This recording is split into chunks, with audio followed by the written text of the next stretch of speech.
Mr. President, 1 year ago, this very week, rain started to fall in Vermont, and for days on end, it did not stop. The rain turned into catastrophic flooding. We had our entire usual rainfall in just days.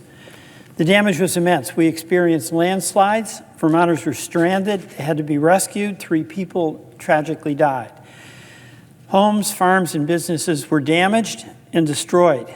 The infrastructure and services that we take for granted and depend on, the wastewater plants, our dams, our bridges, and even our capital city's post office were damaged by the flood. Some have not yet been repaired, many in fact. The statistics from Vermont are astounding. There were 214 swiftwater rescues. Swiftwater rescues, people who couldn't get out of their home except by being rescued by folks on boats. In 70 evacuations, 18 drinking water and 33 wastewater systems were damaged. 3 wastewater systems were damaged beyond repair. 139 of our municipalities experienced flood damage. 64 state bridges and 46 state roads were closed. Over 6,000 tons of debris were removed by the state of Vermont. There were 6,146 FEMA individual assistance registrations. It was an all-hands-on-deck moment in Vermont, just as it is in other communities where they face a major disaster. And people showed up, neighbors and volunteers, first responders, police officers, medical professionals, and emergency workers. The National Guard, local news reporters, by the way, did an incredible job keeping Vermonters informed. From every level of government and every political leaning, folks worked together for a common goal: to help. A moment of appreciation to my colleagues, including the President, who may be listening. 9 states helped Vermont by sending personnel or resources. Thank yous to the governors and senators in New Hampshire, Massachusetts, Pennsylvania, Virginia, North Carolina, Tennessee, Michigan, Florida, and Colorado, states that supported us and colleagues who supported us.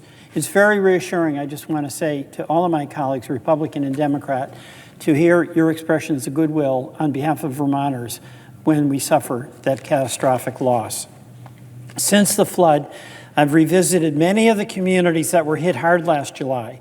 And in every community, I've seen strength and resilience. And it gives me confidence that we will come back stronger than before. You know, our Vermont values, and I think they're American values, I know they're rural values, have shown the country what is possible in the times of great adversity. Our perseverance has remained long after the floodwaters have receded. But Madam President, or Mr. President,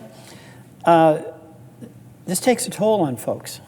You know, if it's your farm, if it's your home, if it's your business, if it's a town where you're the select board and it's your bridge, that is tough, and it goes on.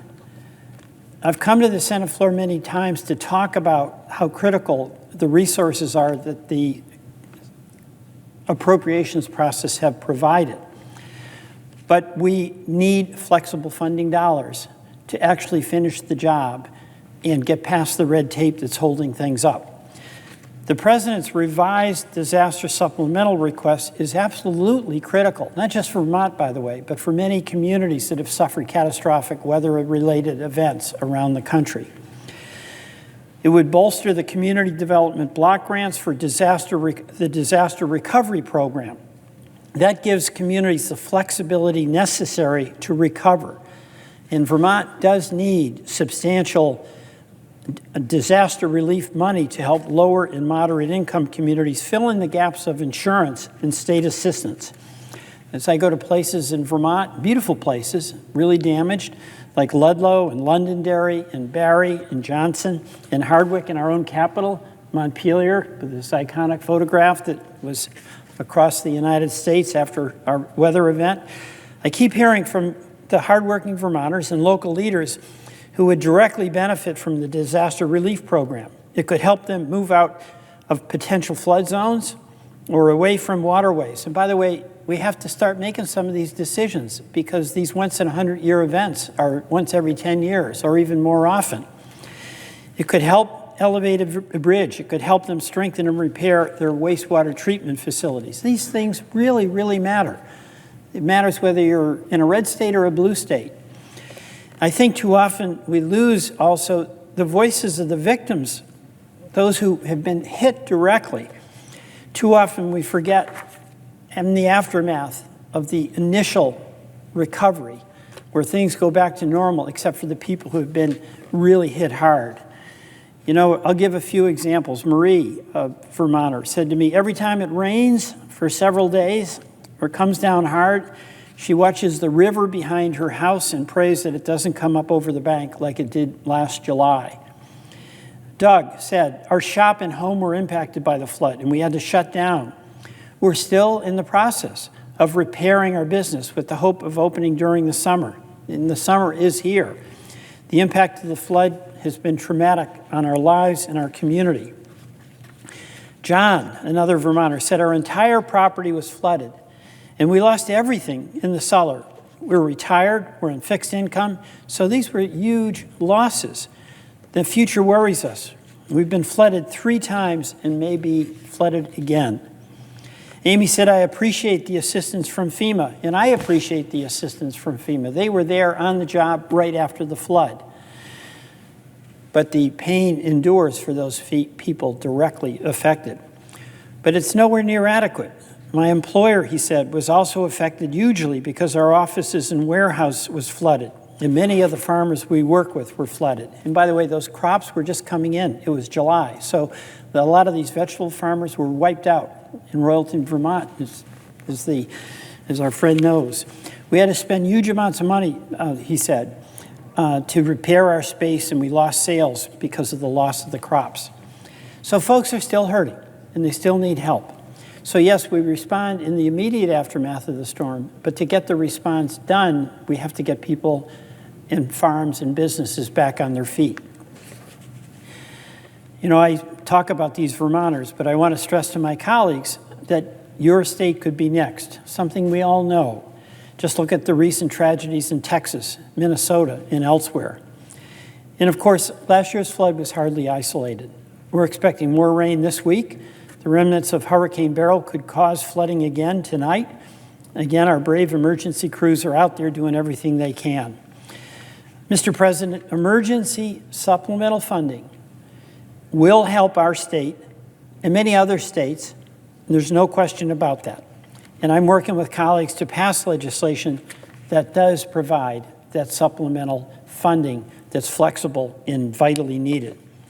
And after the flood, I introduced new legislation that will help rural communities in Vermont and across America hit by floods and other natural disasters. For instance, the Rural Recovery Act, it streamlines and provides technical assistance. We have towns like Weston that got totally smashed. They have this beautiful Weston Playhouse that people come from states all around Vermont to see great performances, totally flooded. And that town has a population of less than 600 people. So they don't have somebody on staff who knows how to deal with the various federal programs and regulations and so on. Our legislation would help provide technical assistance in rural communities so that the capacity to get what you're entitled to will be available. Another bill is the Weather Act, which helps farmers, and I'm talking about small farmers with vegetable crops. It would help them by having a practical crop insurance program. You know, the crop insurance programs we have, they're really important and I support. They tend to be for big commodity operations. If you're a vegetable farmer in Vermont and your potato crop, your onion crop, your tomato crop got wiped out, it's incredibly complicated to try to make a claim.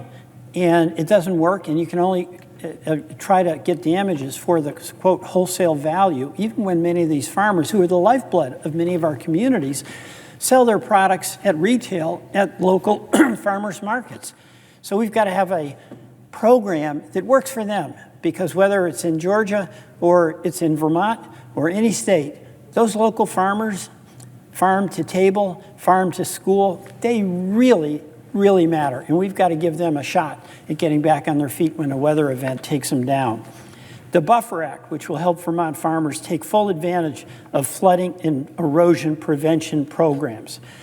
So I'll continue in Vermont, partnering with our governor, Governor Scott, who's been on this case from day one, and my Vermont colleagues in the congressional delegation, Senator Sanders, the senior senator from Vermont, and Congresswoman Ballin, as well as the Biden administration and our local leaders to help Vermont recover from the flood more resiliently, prepare for the future, and recognizing the reality that these huge weather events are here to stay. I want to thank the people of Vermont who have, as they have always done, found a way to come together and just deal with the reality of what they face. Mr. President, I yield back.